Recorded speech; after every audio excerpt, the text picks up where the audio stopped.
Le dentiste revient au bout de, je sais pas, 10 minutes avec la petite fille, comme ça, au calme, dans la salle d'attente.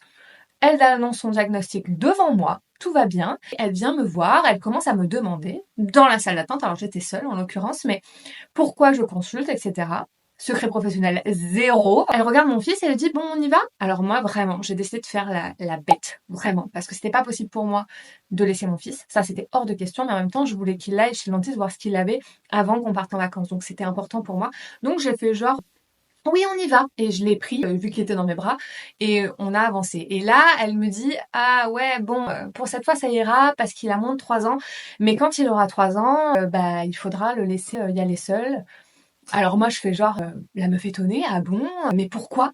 Et elle me dit, parce qu'en fait, on s'est rendu compte que pas le même comportement quand il y avait les parents de quand il n'y avait pas les parents.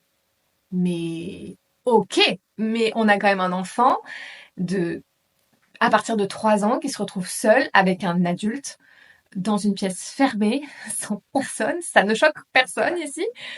Bref, donc on fait le rendez-vous. Bon, au final, je me suis inquiétée un peu pour rien pour mon fils, tout va bien et tout va rentrer dans l'ordre, donc je ne reprendrai plus rendez-vous avec ce dentiste. C'est dommage parce qu'elle avait un très bon contact avec mon fils en l'occurrence, elle m'a très bien expliqué les choses, elle m'a bien rassurée, pas de problème. Mais jamais j'amènerai mon fils chez un professionnel qui m'empêche de rester là. Dis-moi en commentaire si toi aussi ça t'est déjà arrivé, like cette vidéo et abonne-toi pour m'aider et moi je te dis à bientôt.